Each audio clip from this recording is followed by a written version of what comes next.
Хүн байна уу? Ники Явснаас ч хойш бүх юм өөрчлөгдсөн. түүгээрээ аливгүй. Энийхээ болооч. Сайн байцгаана үзэгчтэй. Кино том нэвтрүүлгийн шинэхэн дугаар шинэ мэдээллүүдтэйгээр эхэлж байна. Ингээд хүлээн авна уу.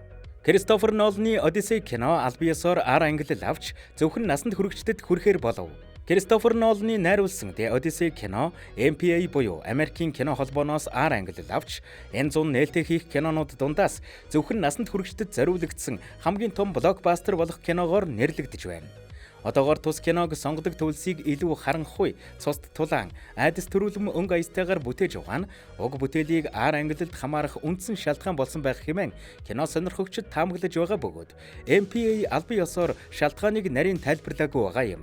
Насанд хүрэгчдэд чиглэсэн том төсөвтэй Joker Folliato, Deadpool and Wolverine зэрэг комикс кинонуудын төсвийг Odyssey нь хэдийн давсан бөгөөд ойролцоогоор $250 сая төсөвтэй бүтэж угаана кино урлагийн түүхэнд хамгийн өндөр өртөгтэй ар ангиллалын бүтээл хэмээн нэрлэгдэхэд хүргээд байна.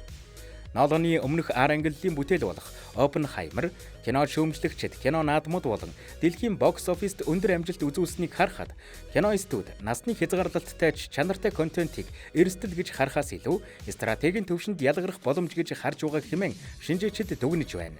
Тус төслийн маркетинг амжилттай үргэлжилж, кино багийнхан кинонд ашигласан техник, технологийн дэвшлүүдийг танилцуулсан богино хэмжээний танилцуулгыг цацаад байгаа юм. Бүгдээрээ сайн уу? Би Энн Хатавай байна. Би та бүхэнд IMAX-аар гарах Кристофер Ноланы Одиссейн талаар өгүүлэх гэж байна. Одиссей бол IMAX танхимд зориулагдсан бүтээгдсэн анхны бүрэн хэмжээний кино. Тиймээс та киноны бүх зураглалыг IMAX-аар харна. Кино театрын том дэлгэцэнд зориулан авсан эдгээр дүрсийг бүрэн чанартайгаар IMAX-аар харуулж чадна. Харааны өнцгийгтэй дүүргэж театрын орчинд таныг бүрэн аваачих боломж гэсэн үг. Энэхүү боломж зөвхөн Одиссейг IMAX-аар. Мөн Odyssey киноны урьдчилсан тасалбар зарагдаж эхэлсэн эхний өдрөөр 2022 оноос хойш нээлттэй хийсэн бүх кинонуудын эхний өдрийн тасалбар борлуулалтыг тэргүүлсэн хэмээн AMC тасалбар борлуулалтын сайт мэдэгдээд байна.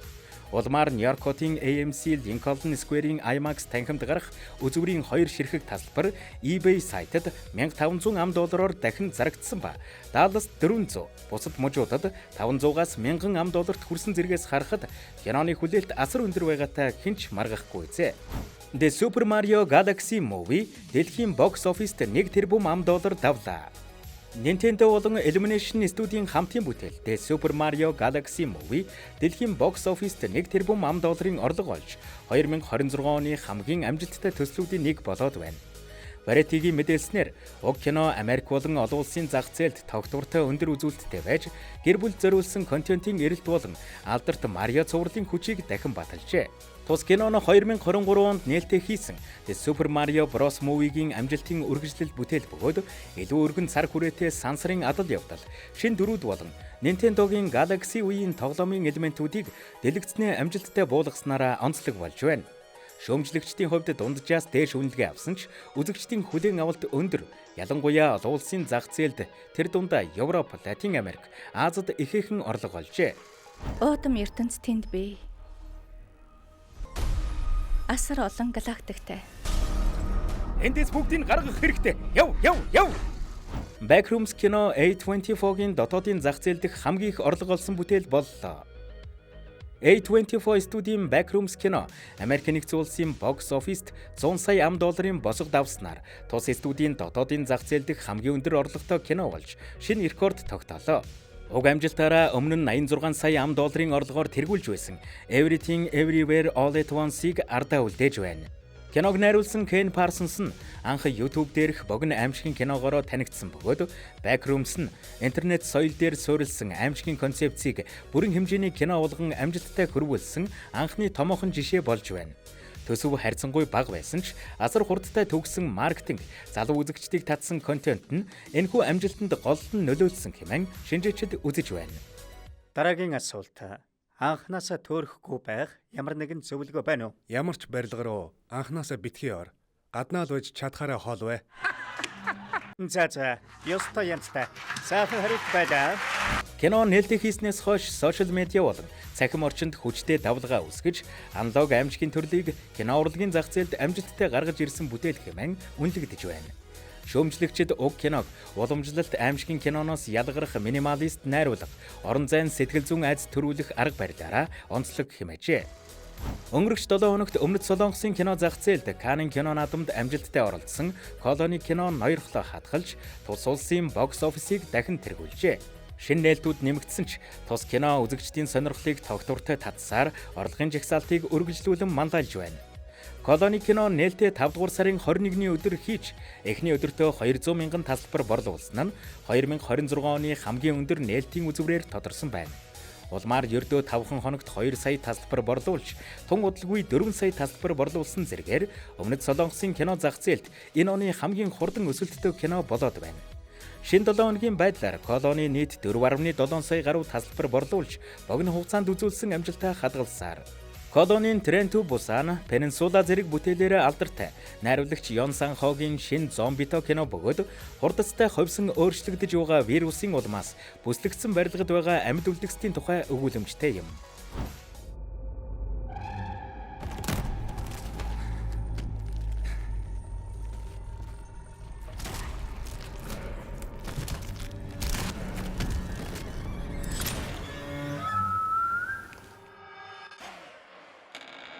Уулзсандаа таатай байна. Би бол энэ гамшигыг зогсоож чадах ганц вакцин байна. Тэрнийг дээвэр дээр аваачвал бид бүгд амьд гарна үстэй.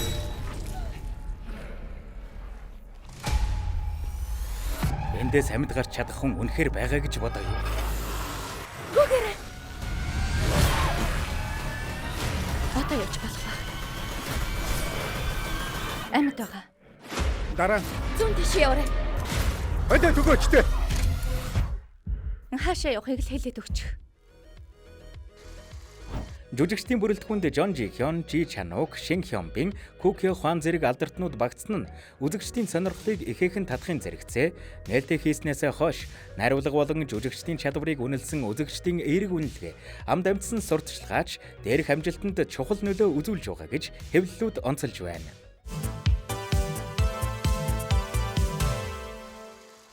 Британи гаралтай жүжигчин Идрис Элба Их Британий 2026 оны New Year on Our List буюу оны хүндэт иргэдийн жагсаалтанд багтан Хүлэг баатрын хэрэгэм хүртэж албан ёсоор Сэр Идрис Элба хэмээн дуудуулах эрхтэй боллоо.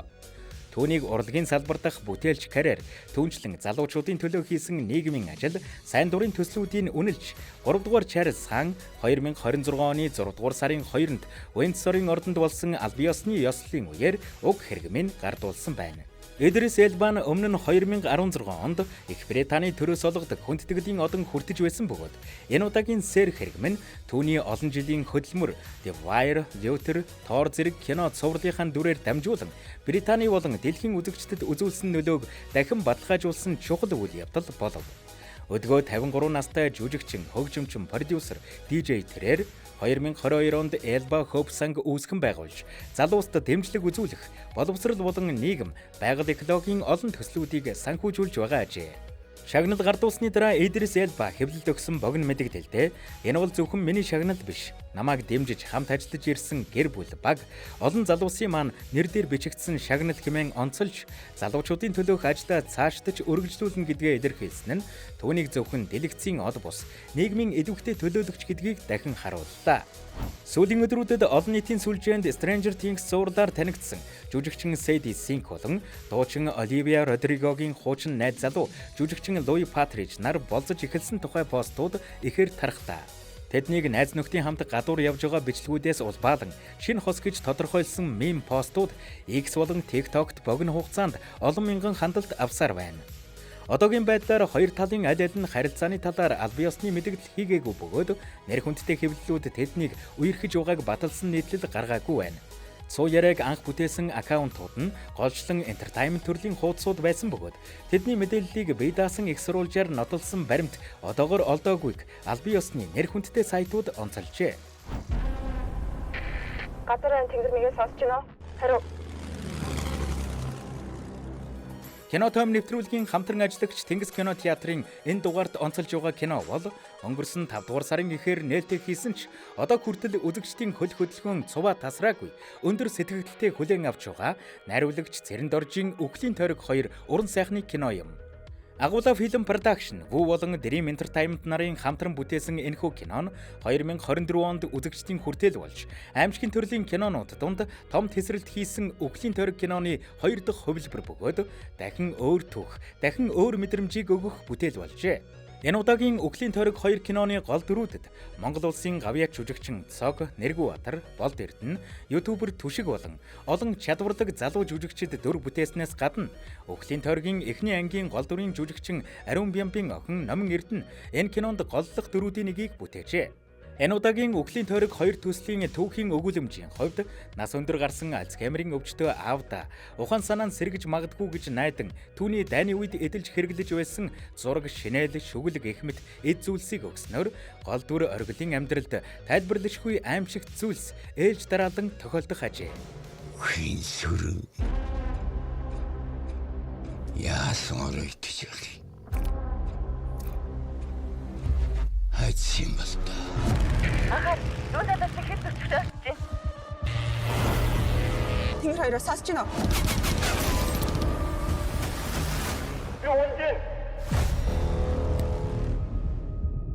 Эмээ айлэрт бурхан болцсон шүү дээ.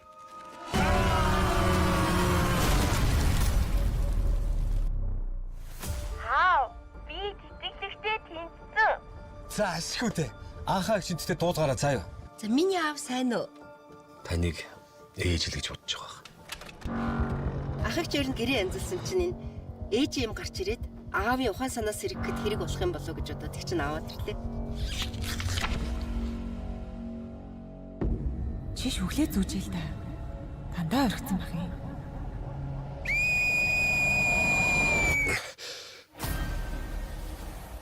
Зүүдийг хөөцөгч сайнны ёр биш дээ.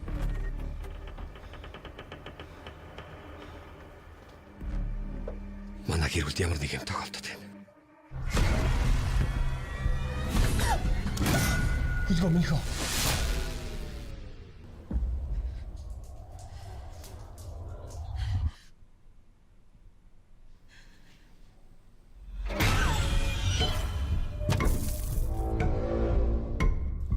Цусны нэхэлтэй хараал гэж бууж байна.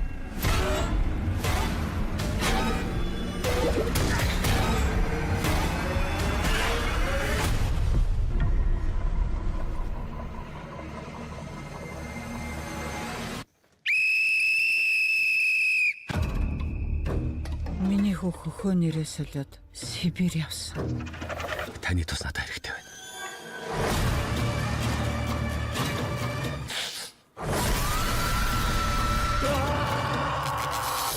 Энэ шүгэл ямар учиртай?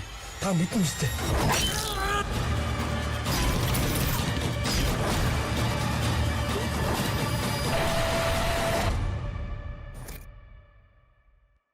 Та хөгөө зарим байна.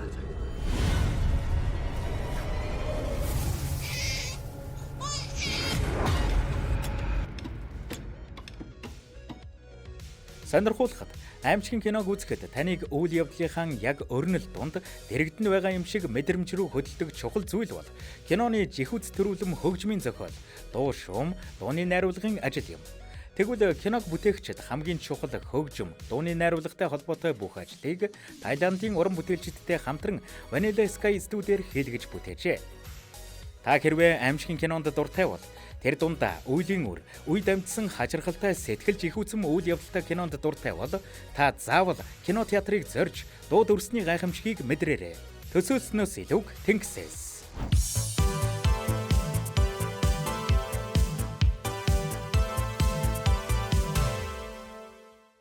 Ice Age Boiling Point буюу мөсөлгөн үе цувралын шин тизер трейлер цацагдлаа. Мөсөлгөн үе цувралын шинэ анги Ice Age Boiling Point аль биесны тизерээ цацаж 2027 оны 2 дугаар сард дэлхийд даяар зөвхөн кино театруудад нээлттэй хийх товоо зарлав. Энэхүү бүтээл нь үндсэн цувралын 6 дахь бүрэн хэмжээний кино юм. Disney болон 20 дугаар зуун студийн мэдээлснээр Ice Age Boiling Point 2027 оны 2 дугаар сарын 5-нд дэлхийн олон улс оронд зэрэг нээлттэй хийх бөгөөд студийн аль биесны сувгууд The Heart is Back буюу сүрэг эргэн ирлээ уриатаагаар төслийн кампанит ажлыг эхлүүлээд байна. Тизер болон дагалдах мэдээнүүдэд дурдсанаар цувралын сонгодог гол дөрүүдээс гадна сөрөгт шинэ хүүхэд нэмэгдэх бөгөөд гэр бүлийн түүх, үе дамжсан адал явдал илүү ихээр гарах магадлалтайг шүтэн бишрэгчдэд сануулжээ. Студийн тооцоолж байгаагаар кино театруудад гарснаас хойш богино хугацааны дараа Ice Age Boiling Point нь Disney Plus-ийн контент жагсаалтанд нэмэгдэгч тодорхой стриминг огноог хараахан зарлаагүй байна. Тоглоомын түүх 5 эргэн ирэлт ба Taylor Swift-ийн шинэ дуу. Pixar-ийн Toy Story 5 2026 оны 6 дугаар сарын 19-нд дэлхийд дахины нээлттэй зөвхөн кино театруудад хийхээр товлогдоод байгаа бөгөөд студийн энэ зууны гол төслүүдийн нэгээр нэрлэгдэж байна. Албан тайлбаруудад Woody, Buzz, Jessie зэрэг танил дүрүүд дахин нэг баг болон эргэн ирж технологийн эрен үед тоглоомын ертөнц ямар сорилттой тулгарх вэ гэсэн сэдвийг хөндгийг онцолжээ. Энэхүү цувралын өмнөх ангиудад голдог байсан сэтгэл хөдлөм, үе солигдох өнгө аясыг орчин үеийн дижитал бодит байдалтай огтлолцуулсан шинэ адал явдал хэлбэрээр үргэлжлүүлэхээр харагдаж байна. Кинотой холбоотойгоор 14 удаагийн Грэммигийн шагналт дуучин Taylor Swift уг төслийн саундтракт зориулсан I Knew It, I Knew You нэртэй шинэ дуугаа олон нийтэд танилцуулсан. Тэрээр энэхүү бүтээлийг өөрөө зохиож дуулсан бөгөөд сингл нь 2026 оны 6 дугаар сарын 5-наас эхлэн хөгжмийн гол стриминг платформудаар цацагдж, Toy Story 5-ын нээлтийн өмнөх сурталчилгааны гол элементүүдийн нэг болж байна.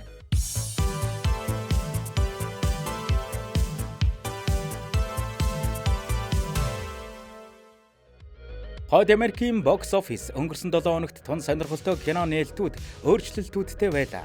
Ингээд өнгөрсөн 6 дугаар сарын 4-өөс эхлэн дэлхийн кино театруудын дэлгэцнээ гарч эхэлсэн The Amazing Digital Circus The Last Act Animation эхний 7 хоногтоо 19 сая 470 мянган долларын орлого олж 5 дугаар байрт бичигдлээ. Энэ 7 хоногт мөн Тэнгис кино театрын дэлгэцнээ гарч эхэлж байгаа энэхүү анимашн нээлтийн үзүүрүүдээс эхлээд маш өндөр үнэлгээтэй байж чадлаа. Итгэлтэй байна уу? Тийм ээ. Ой, Одоо юу? Бидэнд одоо юу чалга? юу болохыг хэн ч мэдэхгүй байна. Одоо яавал дээр. Би туслахыг л хүссэн штэ. Чамд харамсгаа мэдэж байгаа ч хийсэн юм байдгүй. Ердөө 750 мянган доллараар бүтсэн Obsession хэнийж төсөөлөмгүй амжилтыг бүтээж явааг бид гэрчилж байна. Нээлттэй хийснээс хойш 4 дахь 7 хоногт 25 сая 600 мянган долларын орлого олж нийтдээ 152 сая 131 мянга 930 долларыг олоод байгаа нь Focus Features-ийн хувьд хамгийн амжилттай төслүүдийн нэг болж байна. Чи Никитэй жинхэнээс сэтгнэг Би үзтээ. явж захиалга өглөө. Хамт явъя. Ганцхан хөслөл хүс. Ники Фриман энэ хорвоо дээр хэнээс ч илүү намайг хайрлаасай. Би чамд үнэхээр их хайртай. Бурхан минь чи тэрэнд ямар шившлэг ашиглах вэ?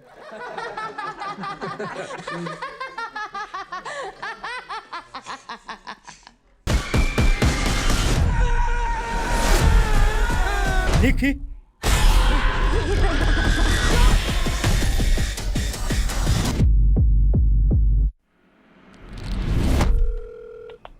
хүслээ буцаах боломжтой эсхийг мэдхээр холбогдож байна. Уучлаарай. Цуцалдаг зүйл биш.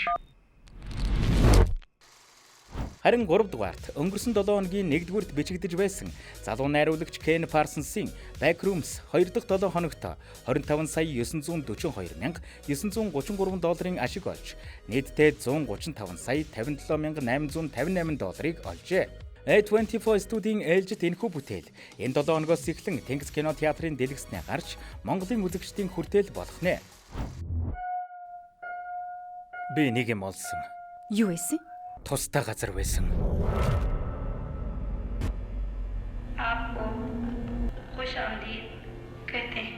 Хүн байна уу?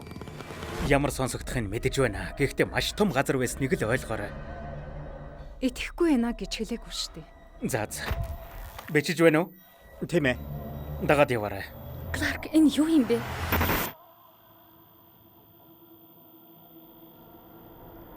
Бурхан минь. Намайг татаарай. Татаач юу харсан бэ? Хаяа би төөрчих үедээ гэж айдаг. Кларк, дуулж байна уу?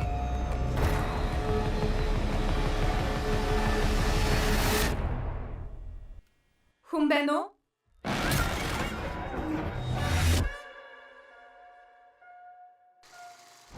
Өнгөрсөн 7 хоногт дэлхийд дахинд мөн Монголд нээлттэй хийсэн Amazon MGM студийн адал явдал зөгнөлт бүтээл Masters of the Universe нээлтийн 7 хоногт 29 сая 308 мянган долларын ашигтайгаар бокс оффист хүч төрөн өөрчлөлт хийж орж ирсэн 2 дахь кино байлаа. Ихэнх чинь намайг танихгүй байгааг мэднэ. Гэхдээ би бүгдийг чинь танина. Явснаас ч хойш бүх юм өөрчлөгдсөн. Бүгд миний буруу. Бүтэлгүүтэл ямар байдгийг би мэднэ.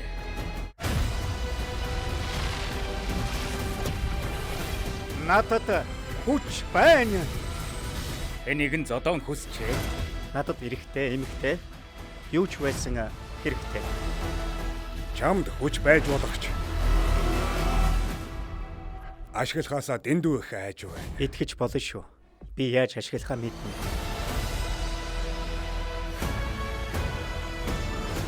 Чи хүн болгонд л өөрийгөө өөр гаригаас ирсэн гэдэг. Энд чинь чамаг нэг тийм галзуу санагдуулаад байдгийг. Ингээд өнгөрсөн 7 хоногт нээлттэй хийсэн Paramount Pictures-ийн Scary Movie 6 дахь анги эхний 7 хоногт 55 сая долларын ашигтайгаар Хойд Америкийн бокс оффис жигсаалтад хамгийн том өөрчлөлт хийж тэргүүн игнэнд бичигдсэн кино болж байна.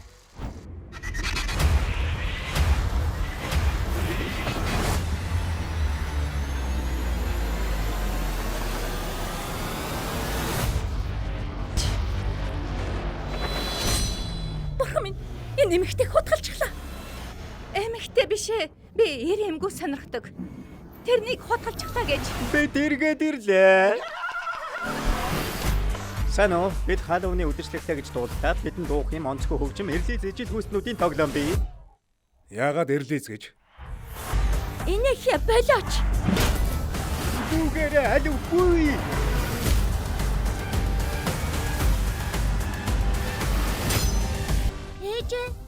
Санта надад тайрсан гар өгчлөө. Талархснаа илэрхийлэх юм Мартав.